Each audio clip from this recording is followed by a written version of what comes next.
Today we have a budget workshop and a special call board meeting, today being Thursday, June 9th, 2022.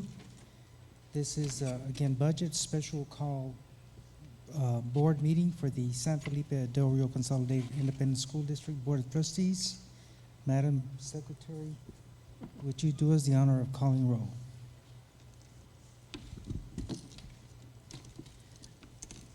Ms. Luna Chavez, Present. Mr. Overfeld, Present.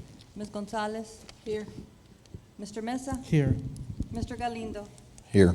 and Ms. Haynes, Here. and myself. Sir, we have a quorum. Thank you very much. Let the record show that we do have a quorum of board members and that this meeting was duly called in accordance with the Texas Open Meetings Act, Texas Government Code, Chapter 551. At this time, we'll have opening ceremonies, first with a moment of silence for personal reflection, followed by the Pledge of Allegiance. Please stand.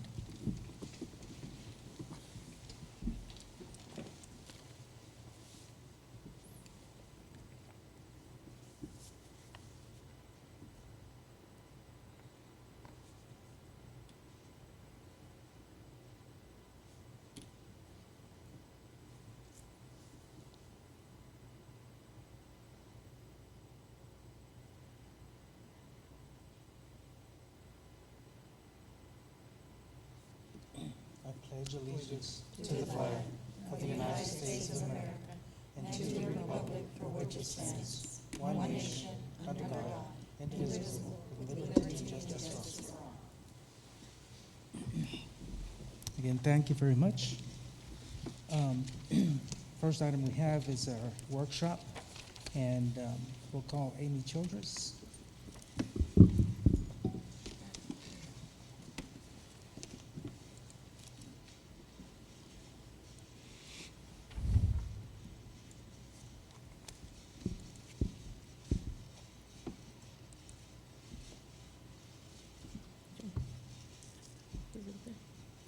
Good evening.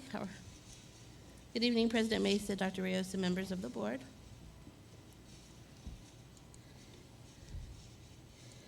This evening, I have once again our interactive workbook to go over, and we have made a couple updates since the last time you've seen this, so I'm going to go over each tab with you again just to refresh what's on what each tab, the information each tab holds. So the first tab we have is our GPI, or our general pay increase, and we have three models. The first model is for a 2% general pay increase to the midpoint for our teachers and our administrative professionals, paraprofessionals, and auxiliary, along with an additional 1.5% for our paras and our auxiliary. The total for that would be $2,194,930. The second model we have would be a 2.5% general pay increase to the midpoint for our teachers, administrative, paras, and auxiliary, along with an additional 1.5% increase for our paraprofessionals and our auxiliary. That brings us to a total of $2,573,629. The third model we have would be a 3% general pay increase for teachers, administrative, paras, and auxiliary, along with a 1.5% additional increase for paras and auxiliary. And that brings us with a total to $2,823,777.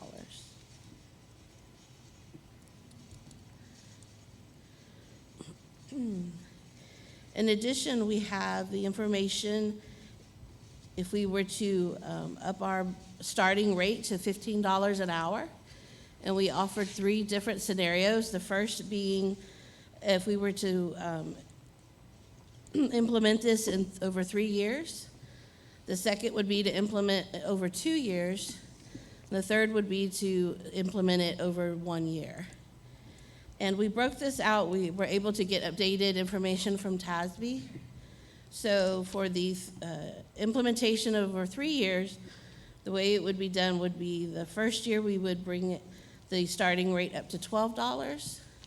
The second year would be to bring it up to $13.50, and the third year to bring it up to the $15. In addition, I added the amounts. So for instance, this first one, this would be the 2% increase plus bringing it up to $12 would be an additional cost of $255,268. To implement over 3 years with the 2.5% increase and bring it up, the starting rate up to $12 would be an additional $244,271. And then the third option on the 3-year implementation, if you were to include it with the 3% GPI and bring the starting pay up to $12, would be an additional $230,273. On the 2-year implementation model, it would be for the first year to bring the starting pay up to $13.50, and then the second year, bring the rest up to $15. And again, we broke it down based on the GPI increase. So for the first one, if we were to do the 2% GPI in order to bring it up, the starting pay to $13.50 would be an additional $1,092,762.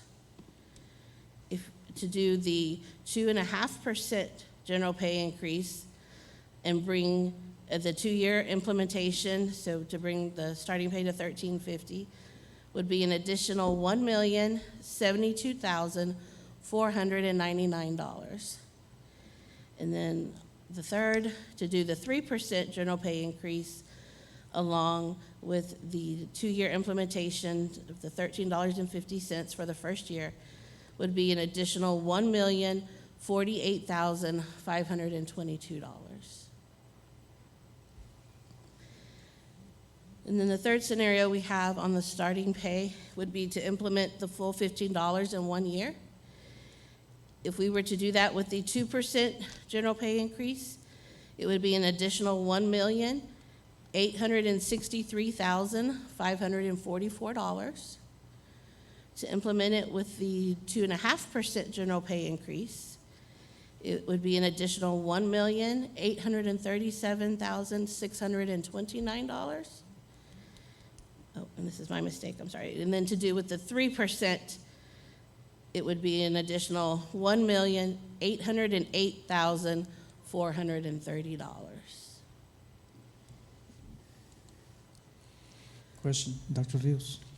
Sure, I just wanted to point one other item out. Because one of the options is to not do the 1 year, the 2 year, the 3 year plan, it should be noted that the pay increase also includes, in all 3 increases at 2%, 2.5%, and 3.5%, it already includes an additional 1.5% for all paras and hourly. So when we're talking about the salary increase, we're talking about a 2%, but for paras and hourly, we're talking about 3.5%. And at the other extreme, when we talk about a 3%, we're talking about a 4.5% for paras and hourly. So the no option doesn't, it's not really a no, it's just only a 1.5% above the general pay increase. So if you see in the options that Ms. Chill just pointed out, every time that there is a 2%, 2.5%, or 3%, there's already an additional 1.5% for paras and hourly. I'm just pointing that out. Thank you. And I did update also on your drop-down boxes at the bottom for the minimum pay. So you do have all of the choices available, again, when you're making your selection. All right. Question from Ms. Rofield. Just real quick, because I don't do math, I teach history and government. As pretty much for, it looks like all of them, Why is it as the GPI goes up, the total at the end goes, or becomes less? Like, say on the 1 year 2.0 was 1.86 million, but then when you go 3%, it's 1.808.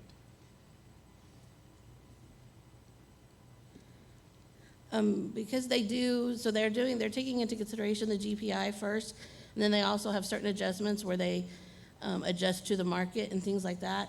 So they're taking into account, the way they explained it to me was they're doing the general pay increase first, so that will move them up. Then they don't need as far to go to if we're doing the $12 or the $13.50. So depending on the general pay increase, it will go ahead and take care of moving them closer to that $15 an hour. So the actual $15 an hour adjustment isn't as much as the general pay increases. Okay. Yes, Dr. Rios? Just for clarification, you're talking about why does the 1, 2, or 3 year plan go down? Yeah, so But the overall goes up. well, like, on that one there, the GPI at 2% plus 15 hours in one, doing it at once is 1.863, and then it drops to 1.837, and then 1.08. So that's just where I was confused, how percentage goes up, but total.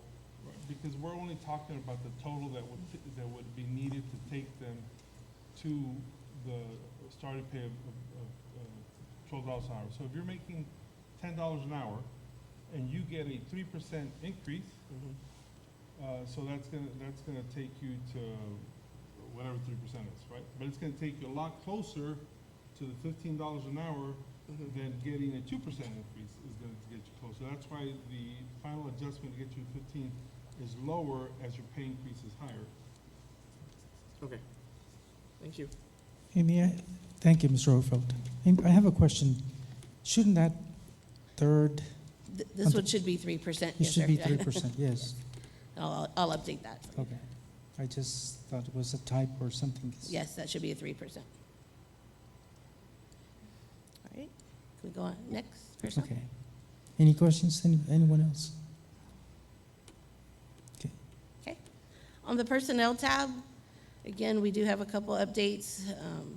So for instance, we modified a couple of this is total salary and benefits. And we did update some of the amounts on the individuals as we updated and received information from TASB.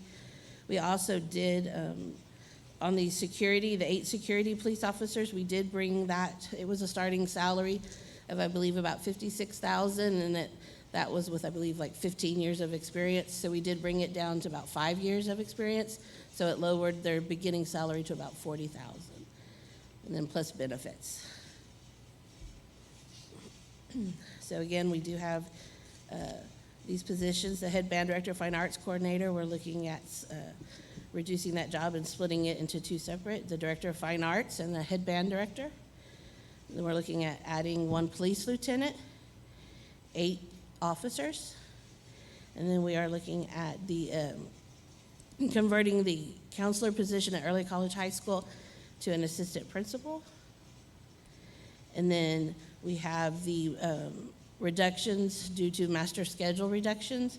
And then we had some positions that throughout the years we considered them excess, or we put positions on hold, and we don't need those positions any longer.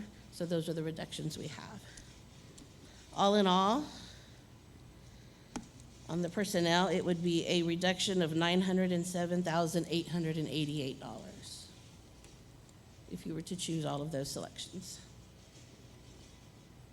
Any questions on these? Anyone? I guess no. Okay. The next tab that we have is your loss of learning tab. These would be positions that we would add to our payment plan, and these would be funded by ESSER.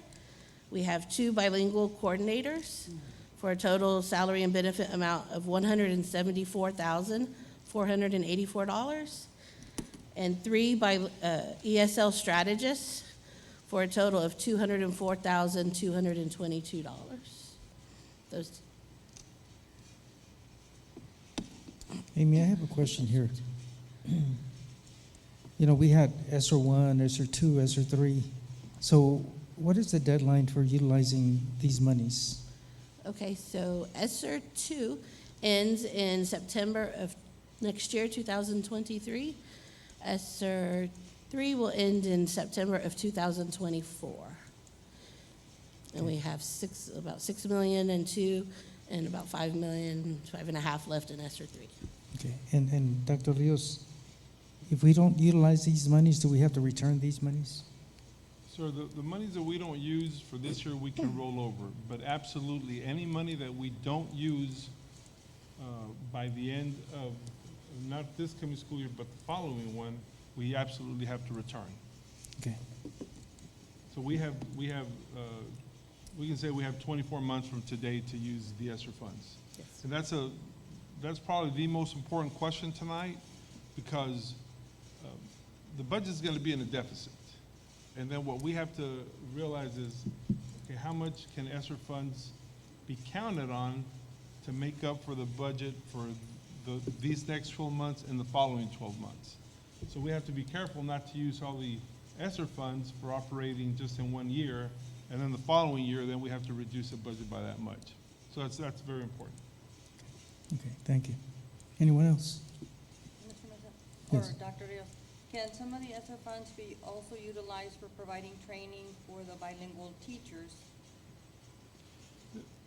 The ESSER funds can be used for anything that we consider loss of learning. And that staff development is certainly part of it. Thank you. Thank you, Ms. Webb. Okay, Okay. The next tab on your workbook is reductions. We have 2 items on this one. The first one is the insurance contribution reduction. We are estimating that our self-funded insurance fund will end with an estimated fund balance of about $3 million. So we have 2 options here to reduce the district's contribution to the employee self-funded accounts. And the first one would be $25 per pay period or $50 a month, which would be a total of $860,000. The second option would be $50 per pay period or $100 a month, and that would be a total of $1,680,000. The second item we have on this tab is workbook reductions, and we gave options of a 10%, 15%, or an additional 20% reduction on workbooks going forward. And that's all for that tab. I have a question, Amy. Dr. Rios, as it is, you know, the almighty dollar is not what it used to be. We used to get a bang for the buck. We're not getting the sparkler for the buck. How can we cut back campus budgets when, you know, we're having learning loss and have to make up 2 years that we lost of instruction? Well, Mr. Mesa, it's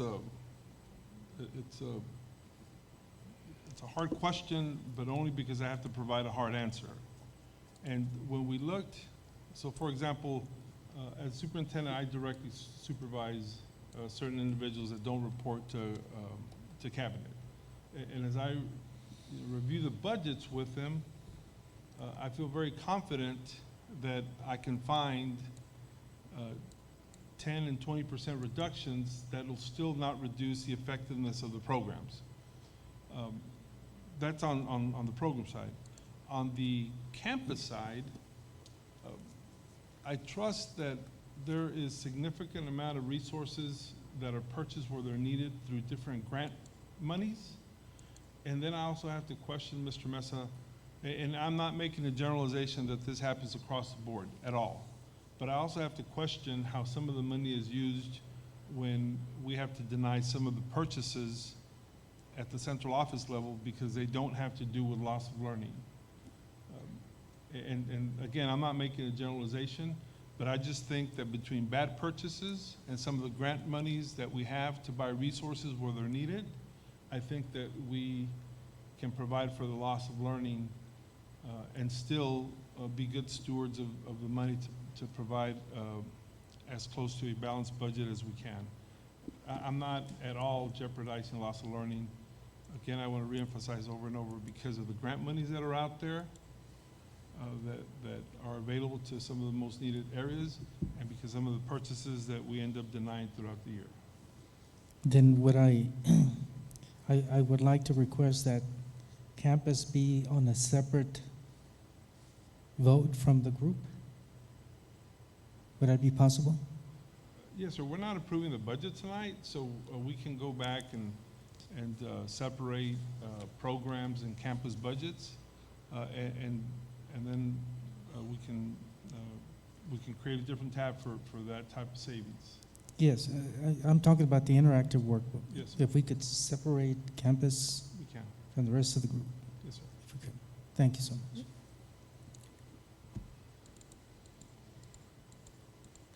The next tab we have is part of our sustainability plan, and it's for the construction. And the items we have are asphalt replacement at Del Rio Freshman, Chavita, and at the warehouse. And the total of these estimated costs would be about $100,000. The next tab, also part of our sustainability plan, is our operations. And the items that we have listed on this tab are the HVAC at Garfield, the gym floor at Del Rio High School and Del Rio Middle School, campus furniture at Chavita, and the purchase of 3 yellow fleet buses for the district. Those total projects requested are $735,000.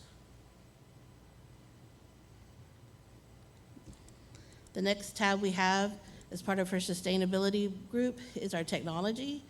And we have, the project we have is the MDF, IDF, HVAC at certain, I believe, certain areas in the district. That project would be for $18,000.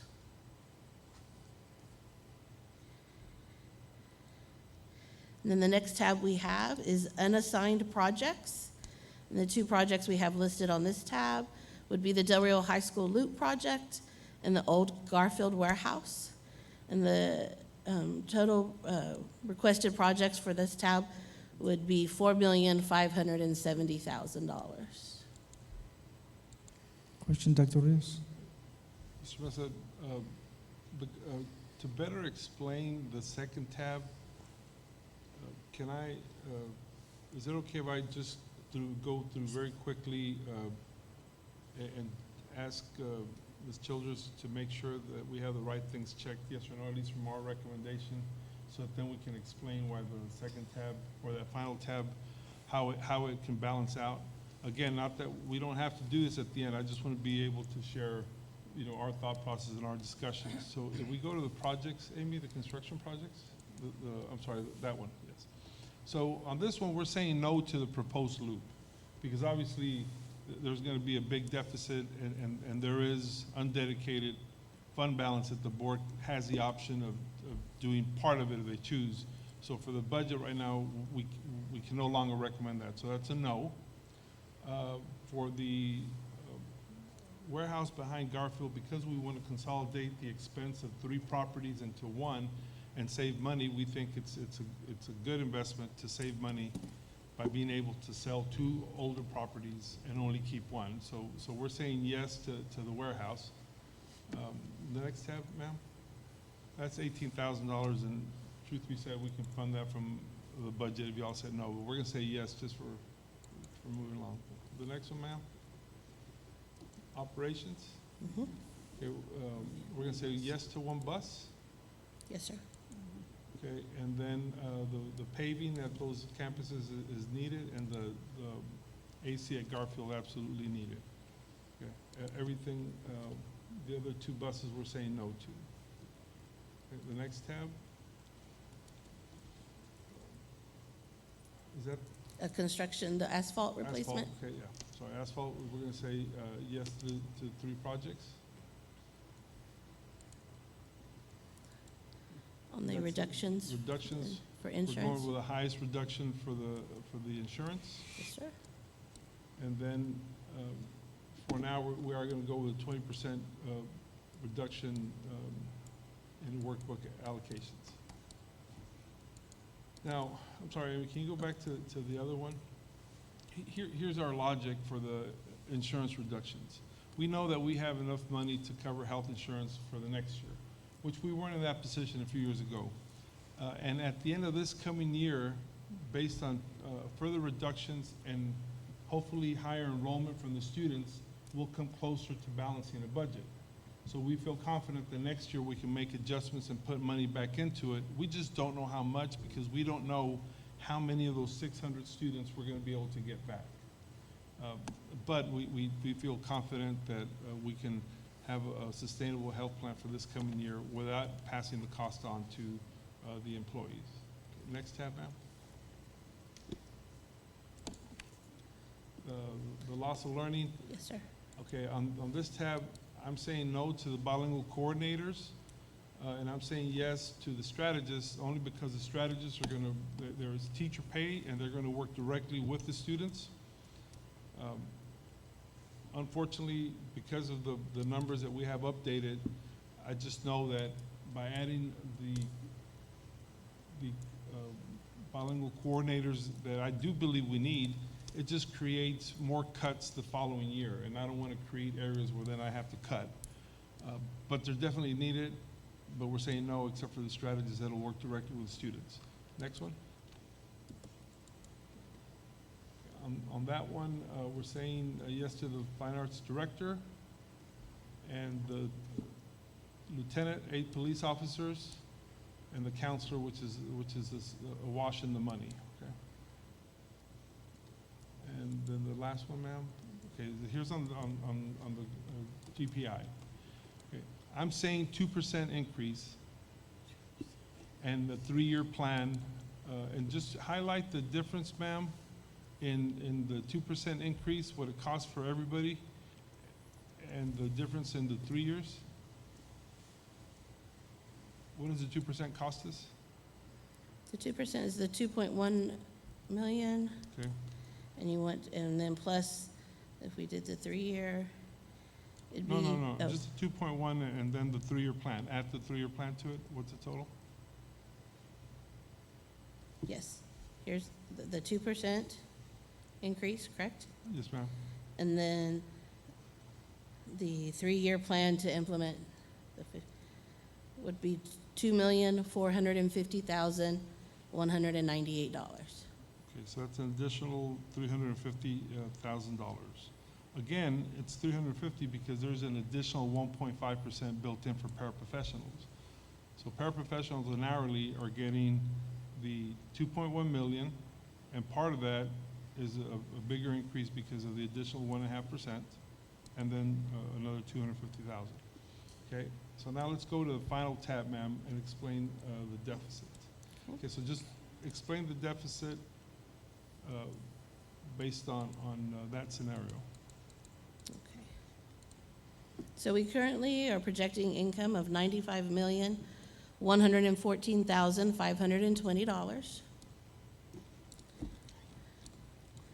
And with each of the choices that Dr. Rios just walked us through, we are looking at projected expenditures of $101,117,072.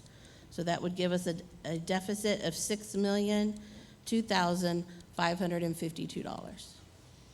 And so that's $6 million in deficit already. Now, we have about $12.5 million in ESSER funds. What this means is that for the following school year, we would still end up having about $6.5 million in ESSER funds. That 6.5 would, one, cover the deficit for one more year, and with the extra 500,000, it will cover most of the second year's 3-year plan. But what that doesn't provide for, it doesn't provide for a salary increase for the following year. And for that, we're gonna have to further reduce the budget. Does that make sense? So that means that we'll be fine for the next 12 months, and we'll be fine for the next 24 months, except that in order to give a salary increase after the first 12 months, we're again looking at reductions. Now, I feel confident about both. I've looked at the master schedules of all the campuses. I've visited with the principals, and we talked about how much we can do this year in reductions and how much we can do next year in reductions. I also believe that enrollment will go up this year just because I think that the worst is behind us, but we don't know yet. Now, I want to talk about the salary increases. I asked Ms. Childers to review the salary increases that we've provided over the last 3 years. Do you have that in the tab, ma'am? Can you review that? Yes. So in 2019-20, we did a 10% general pay increase to the midpoint, and the cost was $6.3 million. In 2020-21, we did a return to work stipend only, and that was a little over $1 million. And then last year in 2021-22, we did a 4% general pay increase for a cost of $2.8 million.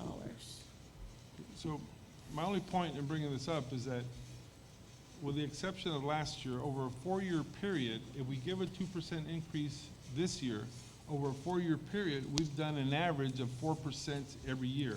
That's not counting the money that we've put up for insurances, and that's a very healthy pay increase over the 4-year average.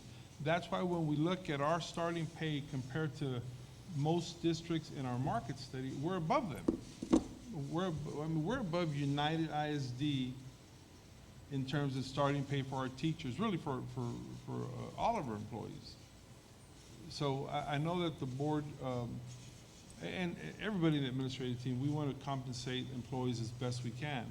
But if we give a 2% increase this year, we will have given the average of 4% every year for the past 4 years, and that's very healthy, and that's better than most people in our market study that live in areas with a higher cost of living. But we will work with all of your recommendations, Mr. Mesa. We'll come back and do a different line item for school budgets. We just need to look beyond this 1 year and know that if we're able to cut this following year in terms of personnel and recruit more students, then hopefully next year we can be looking at implementing the year 2 of a 3-year plan and work hard to keep that 4% average every year. But that's what we've been discussing and here over the past week and definitely a whole lot yesterday and today. If you have any questions, Mr. Mesa, I'm going to ask that there is an agenda item later in the meeting about adopting a pay increase. I'm going to ask the board if they would please table it. We feel confident that if we make a decision on the 20th, we can implement it with enough time because it's just technology what it is today. It's a lot easier. And that way we can have as much discussion as we need to between now and then to make sure that the right decision is made. Okay. At this time, I'm going to open it up for questions from board members, because I know that there's a lot of discussion that has been done with the budgets that we've had. But we have questions that were. I'll open it up for board members, and then I have some questions as well. Mr. Oldfield. I'll start. I'm glad you're going to ask us to table it, Dr. Rios, because it's a whole lot of new information right away, or all of a sudden. So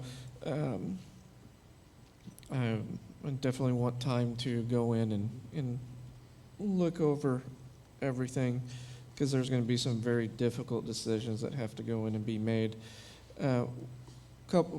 One quick question. On the lieutenant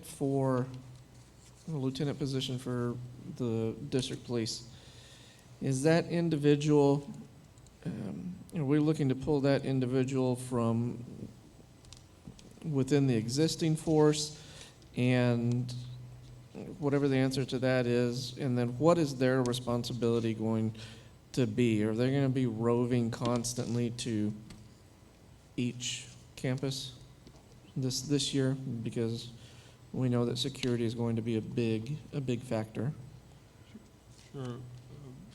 Overall, there's about 3 overarching items that have to be addressed in terms of police. And we had talked about a lieutenant position with all of the cyber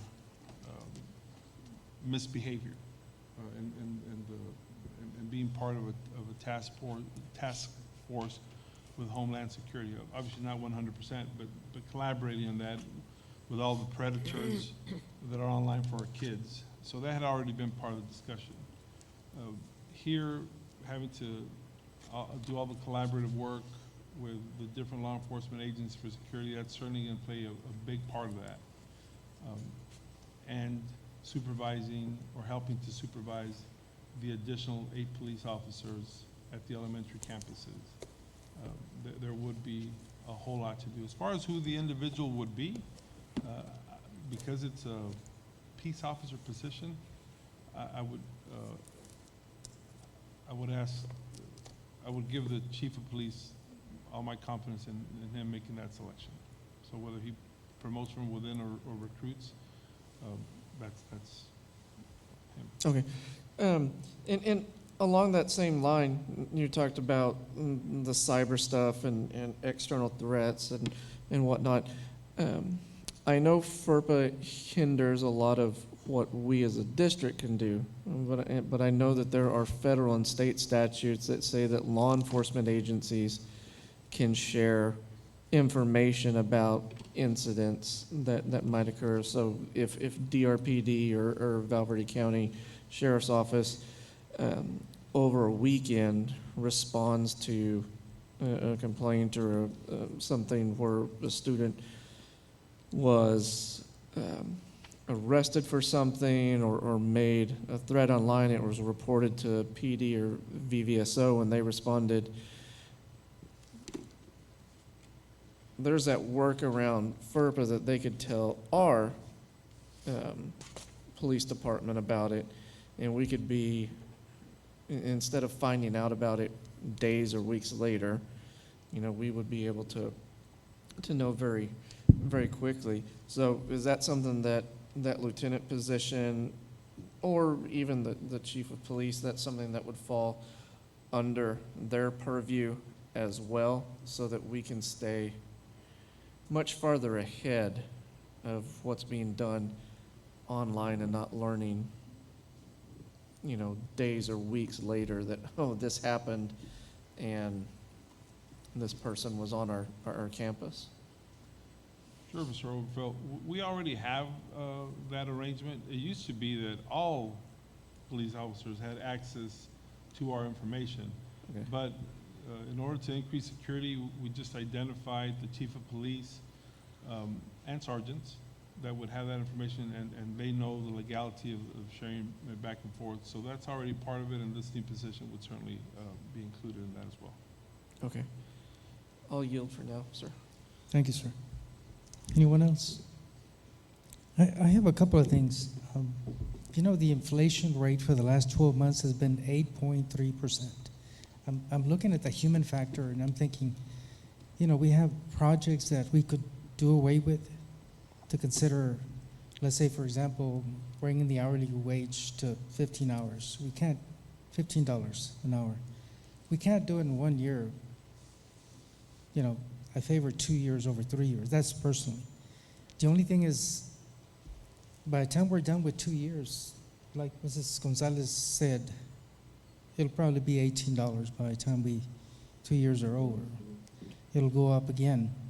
But I also would like to see some coordination with the county, with the city in projects. For example, we have something today on the agenda that we're spending something like $47,000 for cleaning up an area behind Del Rio Middle School. And so those things can be put aside. We can work with, the county, the city, and there is an idea that is coming about to develop that area for the county. But when I look at the warehouse for Garfield, I'm thinking, there's got to be some other priorities to me that are important. I mean, just as the inflation goes up, I know the gas goes up as well for the district, so, I have to look at that too. But I'm looking at the human factor and I'm thinking, this inflation is bad for everybody. We've got to do something for the lowest paid employees, and that's the hourly wage. That I would like to see us perhaps doing away with some of these projects. And sometimes you think like, okay, we're 47,000 is not much. Well, when you start adding 2 or 3 of those projects, it amounts to something. And the other thing is, we every year we're buying buses, and we do need those buses.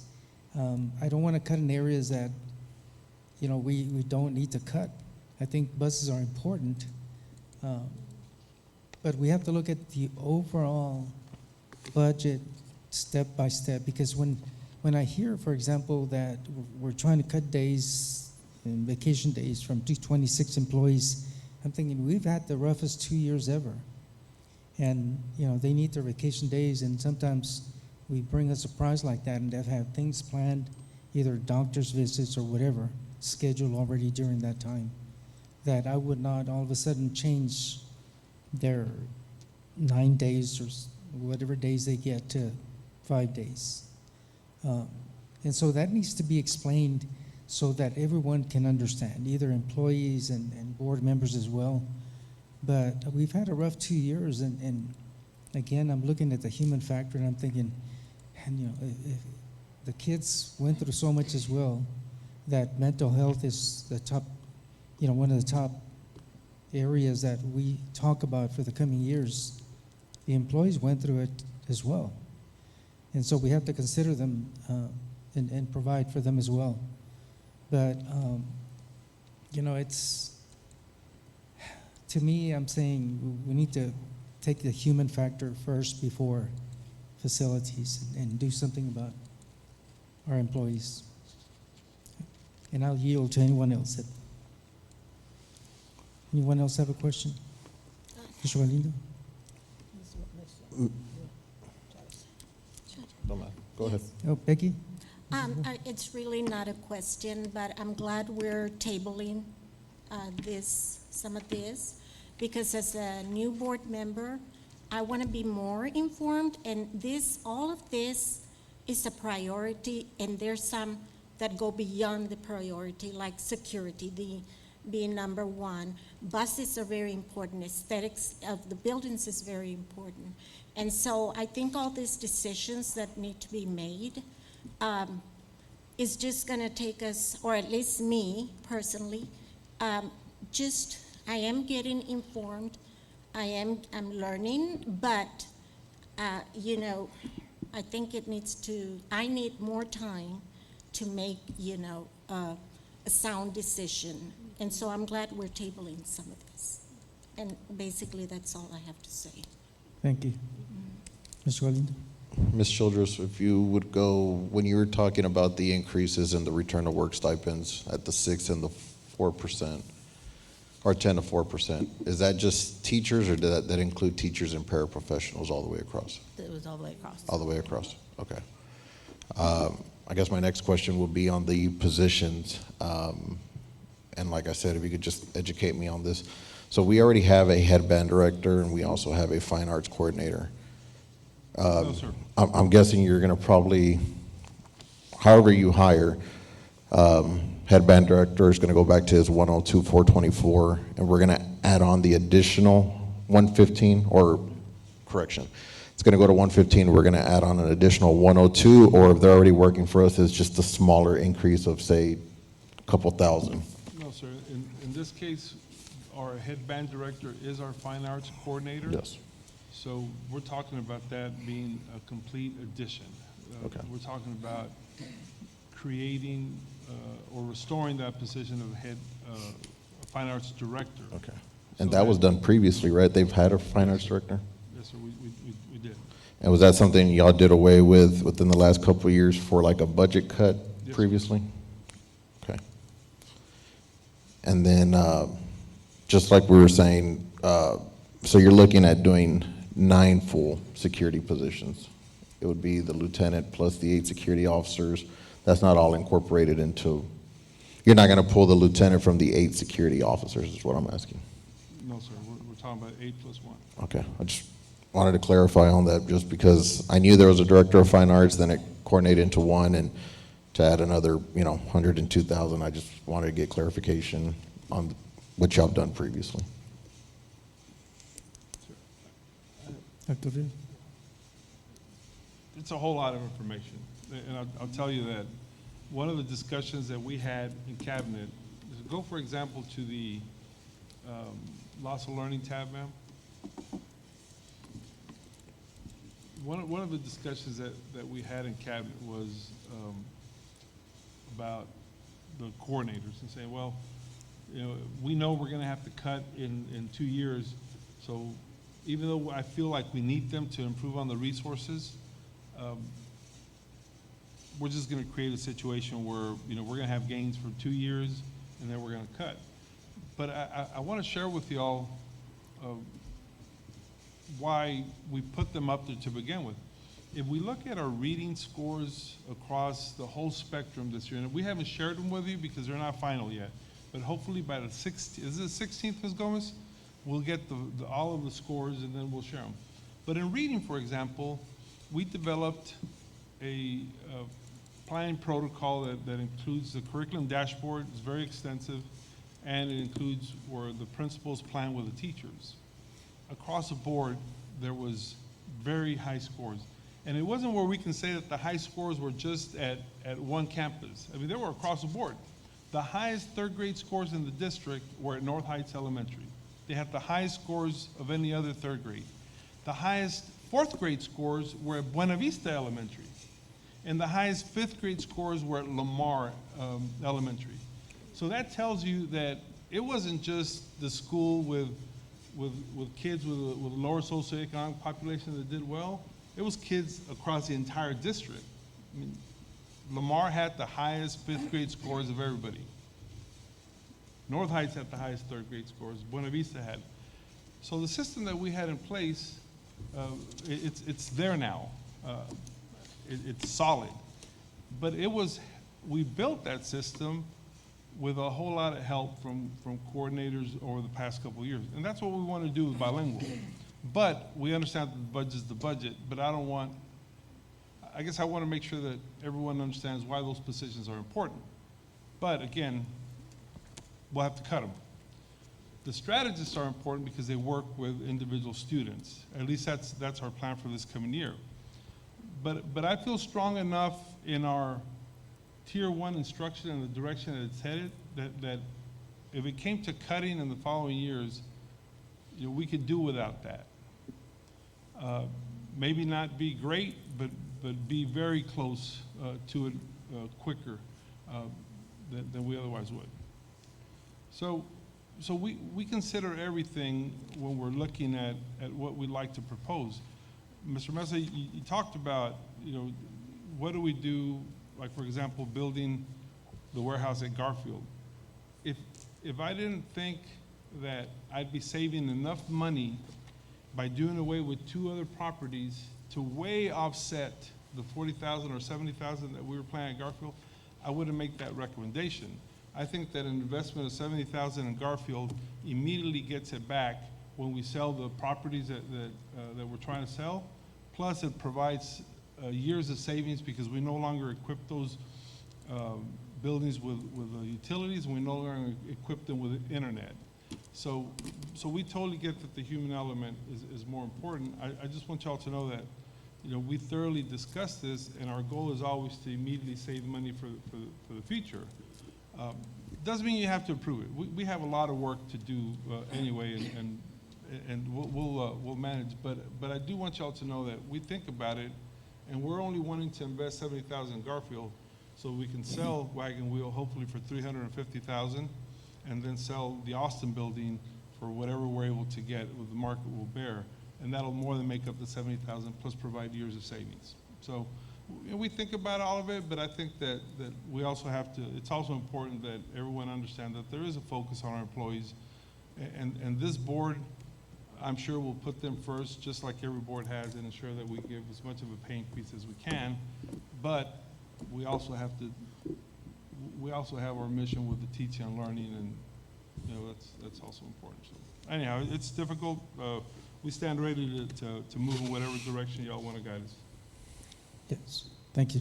Mrs. Webb had a question. Yes. How many strategists do we currently have for bilingual? Right now, ma'am, we have one at each one of the, at least funded, at each one of the bilingual academies. Which is a total of? Four. Four. And then we have strategists at sixth grade, and then we have strategists at the freshman campus. Now, the next question is, have these strategists received any Reading Academy training? I know that our plan is in this second round of strategists, Reading Academy training, we're getting the assistant principals and we're getting the rest of the bilingual staff that wasn't on there along with other people. So I would say that not all of them. I wouldn't even venture to say how many, ma'am.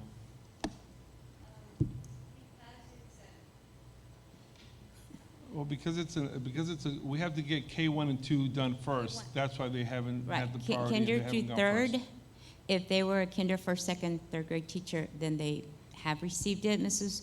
Wanawata-Webb, I can't tell you exactly which ones, but that would be 3 because we do have a vacancy. I can tell you that the one at sixth grade, the one at ninth grade have not received the academy because it goes up to third grade. That would be my first concern before looking at hiring more strategists, is make sure that the ones we currently have received the Reading Academy training. I know that Dr. Soshi Rocha out of TEA, Yes. she's very well knowledge. She's got a plethora of knowledge as far as bilingualism is concerned, and I know that the other region centers can also provide some of the training. Where if we need someone to come in and assist the current teachers, instead of hiring more people to help them, let's get the experts that are out there to come in, just like we did when we had loss of learning, for example, at some of the campuses that were cited for TA for not being successful. And we had Region 15, we had Region 20, we had Region 13 come in and assist. And that might be, to me, that would be better than to look at adding more without the proper training. I would say, let's give these people the training and that they need so that they can be successful, instead of adding somebody else that has not had any training to come in and say, I'm gonna help you with your students. I mean, that's just my thought. And I want to share some more information regarding that, because I'm totally the opposite in regard to that, that if any group needs help is a bilingual group. And I mean, I would like to keep those strategists in place and look at something else. But, you know, and I'll tell the new board members that once we set the budget, it's almost like, you know, having served as a principal, it kind of sets the pace for the year where you're going to spend that money. And so it's a very important item to have and to understand the budget, because there should be times, and you do have opportunities to sit down with, you know, central office staff and ask questions, because sometimes you look at the amount and you think, I'm not in agreement with that. And so everybody has a different opinion, and it all matters. But in regard to the strategies, I mean, I want to improve curriculum, and I want to improve especially the bilingual group that has struggled. You know, every time we look at scores, that's a group that is going to be the lowest, and we do have a lot of bilingual students in our district.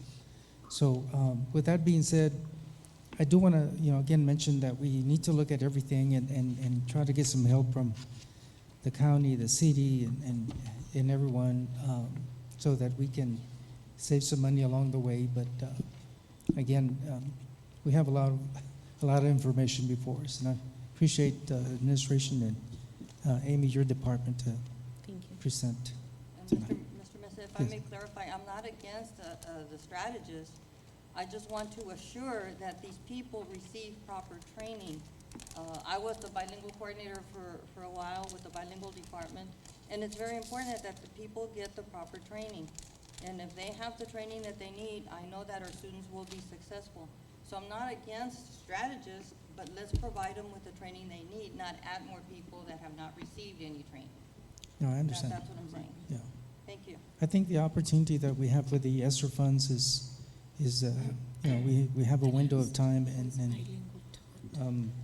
it was afforded to us because we don't get that every year. And I understand your point as well, that we have people, we have to cut when the money runs out. But with that being said, if there's anyone else, then that's it. Thank you. Thank you.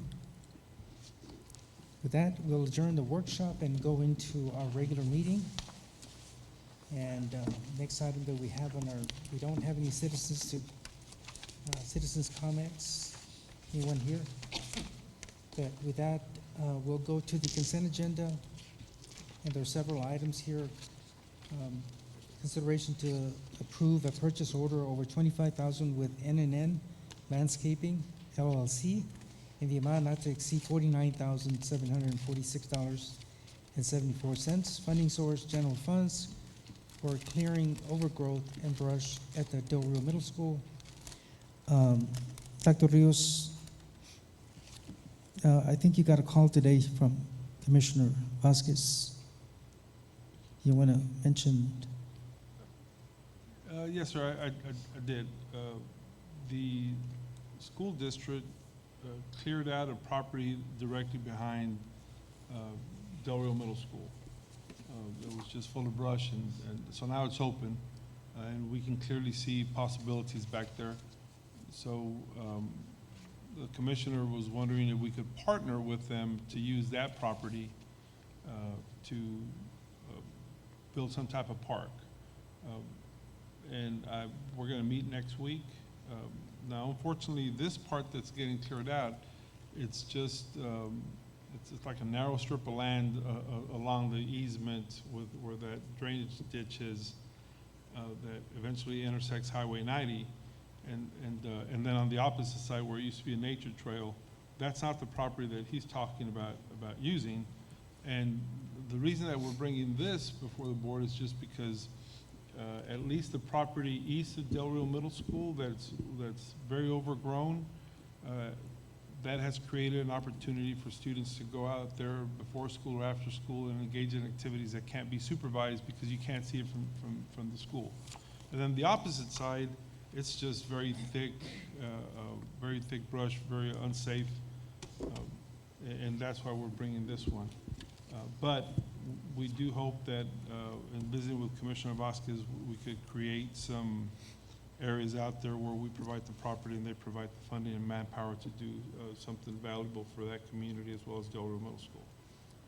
Thank you, sir. I'm glad that you explained what area that is because I was assuming it's going to be behind Del Rio Middle School. No, sir. And it's really on the side. On the side. I think Yes, that area, that's where the students kind of go after school, and if there's some kind of skirmishes, it happens behind that wooded area. Okay. And then F2, consideration to approve a purchase order over $25,000 with Delgado's Contractors LLC in the amount not to exceed $54,263. RFP 20-14, funding source, general funds, sustainability for site preparation and for constructing a concrete driveway at Del Rio Freshman Life Skills Building. And then F3, consideration to approve purchase order over $25,000 with school specialty for an amount not to exceed $41,135.70. And funding source, general funds for furniture for the Del Rio Freshman Life Skills Building. And then, I'm sorry, Mr. Mesa. yes, There's unfortunately, there's a mistake with item number 3. It does not reflect what the teacher selected for that building, and we have to table it so that at the next board meeting, we can bring the appropriate recommendation. That's correct, Ms. Childress? table item 3. F3, yes, sir.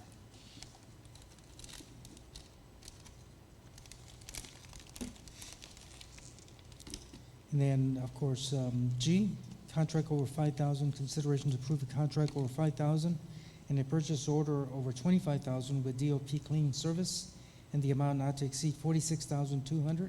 Funding source, general funds, custodial budget for custodial services at Roberto Bobby Barrera Elementary STEM Magnet School. And that, again, one item approves all items on the consent agenda. Is there any question from board members or any more explanation that needs to be done prior to the taking a vote? Anyone have a question? No? Then, no questions. I'll entertain a motion for approval. Motion made by Mr. Galindo, seconded by Mrs. Gonzalez. Again, with the stipulation that we are tabling item F3, and everything else will be approved. So we have a motion and a second. All those in favor? Motion carries. The consent agenda is approved. We go on to administration, item 12A. Consideration to adopt a resolution authorizing the emergency procurement of emergency response equipment. Sandra Hernandez. Good evening, Mr. Mesa, Dr. Rios, and members of the board. This evening, I'm bringing forward a resolution authorizing the emergency procurement of emergency response equipment. As you know, we are working along with our Chief Foss to be able to review the emergency operations plan for security. And it's a requirement from the Texas School Safety Center for us to be able to have a mitigation plan in the event of an emergency, such as a crisis response, as we see. In light of the recent mass shooting in Uvalde, we did get to review the plan, and one of the first areas that we would like to bring to the board for recommendation is to equip our current police units that we have with emergency response equipment, namely shields, helmets, and tactical vests in the event of a school safety emergency. This approval of this resolution would authorize the superintendent to approve a purchase order over $25,000 and an amount not to exceed $40,000 for purchasing emergency response equipment. Thank you, Sandra. Questions, Ms. Webb? Sandra, it's my understanding that our police officers at one time carried pepper spray and other equipment, and that was taken from them. Do we know why? No, ma'am. I'm not familiar with that topic. It's never been brought to my attention. So, I'm not familiar. would that be something that could also be included in some of these? Because right now, I understand they only have their weapon plus what you're asking for right now, which of course is needed. But sometimes you don't have to use a weapon if you can use pepper spray or something else. PD right now, sir, if I can ask Mr. Galindo. Yes, ma'am. What do PD officers carry right now as far as their, Well, we have our firearms, we carry our pepper spray, the batons, and then we were just recently issued tasers. On light of any other extra equipment you want to carry in your handcuffs as well. So that's usually the common belt for a Del Rio police officer. because I understand that they had pepper spray and I want to say a baton as well. But that's something to look at. Ma'am, I don't know the specifics, or perhaps I don't recall them, but before I say yes, I'd have to investigate why that in fact was taken away. I don't know if it was some training from the state for resource officers or not, as to how we want to take down students, but I'll definitely investigate it and see why, and then we'll report that to the board. So please make a note so we can put that on our action items. I will. We'll definitely get back to you all with that. Mr. Galindo? Just a quick question, Dr. Rios, and with this amount, if we were to approve the 8 officers, does it cover them as well with this amount? No, sir. In discussions with the other agencies, I think that we all agreed is that the best thing we can do is have those shields in the vehicles that are mobile so that they can respond to any activity. So it's only for Okay. the vehicles so that they can respond immediately. I think the only stipulation that I would like to make on that is, it doesn't have to be before, the purchase is made, but just to keep us in tune as to, when we're reaching that amount of $40,000. And I understand that, we might get some help from the state, but we can't wait, until next year to get those items. So I understand. Yes, sir. Okay. Yes, sir. Okay. Anyone else with a question? Okay. Recommendation, please. Yes, sir. It is the recommendation of the administration that the Board of Trustees adopt the resolution declaring that an emergency exists that would prevent or substantially impair the conduct of essential school activities, and therefore authorize the superintendent to approve a purchase over $25,000 in an amount not to exceed $40,000 for purchasing emergency response equipment. You've heard the recommendation from administration. Is there a motion for approval? Motion made by Amy, seconded by Mrs. Webb. All those in favor?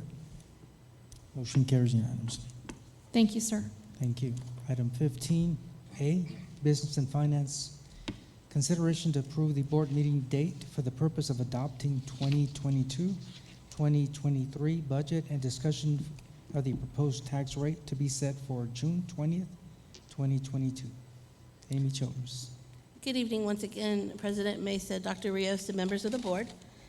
The 2022-2023 budget is being prepared for the purpose of adopting the budget for June 20th, 2022. The notice of public meeting to discuss budget and proposed tax rate will be published in the 8:30 Times on June 8th, 2022, and the Uvalde Leader News on June 9th, 2022. The notice will include our voter approval rate and our proposed tax rate for M&O tax rate of 0.9752 cents and INS of 0.1877. And you do have a copy of the notice that was appeared in the paper, in the publishings. So is everyone okay with that date? We want to make sure that everyone is here. June 20th. Dr. Rios, did you want to add something? No, Mr. President, I did, but I just out of clarity, because people may be hearing, that's a maximum tax rate that we would adopt. Obviously, by then, we'll have more exact figures, and our property values will have been finally established. So that is the maximum tax rate. It's not, we definitely hope it doesn't come to that. Correct. We're confident it won't come to that. Any questions? Okay. Okay, recommendation, please. Yes, sir. It is the recommendation of the administration that the Board of Trustees approve the date of the public hearing for the purpose of adopting the 2022-2023 budget and discussion of the proposed tax rate be set for June 20th, 2022 at 6 p.m. You've heard the recommendation. Is there a motion for approval? Motion made by Becky Luna Chavez, seconded by Ms. Gonzalez. All those in favor? Motion carries unanimously. Thank you very much. Thank you very much. The time is 6:38 p.m. We're going to go in closed session pursuant to item 551.074 and 551.071 of the Texas Education Code. If an action needs to be approved, it will be taken upon reconvening into open session. We're now in closed session. Okay, the time is 7:59 p.m. We're going to reconvene into open session. No action was taken in executive. We're down to item 20A, consideration to approve personnel report to include the following: new hires, district vacancies, retirements, resignations. Isaiah Garcia. Good evening, President Mesa, Dr. Rios, members of the board. It is the recommendation of administration that the Board of Trustees approve the vacancies, resignations, and following new personnel. Agustina Garza, fourth grade teacher, Dr. Fermin Calderon Elementary. Josefina Nieto, physical education teacher, San Felipe Memorial Middle School. Jessica Acosta, physical education teacher, Del Rio Middle School, 8th grade. Melissa Benavides, English teacher, Del Rio Freshman School. And Crystal Mireles, science teacher at Del Rio High School. For the recommendations, is there a motion for approval? Motion made by Mr. Galindo, seconded by Amy Haynes. All those in favor? Mrs. Webb, for you. Motion carries unanimously. Thank you. There being no other items on the agenda, is there a motion for adjournment? Amy Haynes, seconded by Mr. Galindo. All those in favor? Okay, we're adjourned. Thank you, unanimous.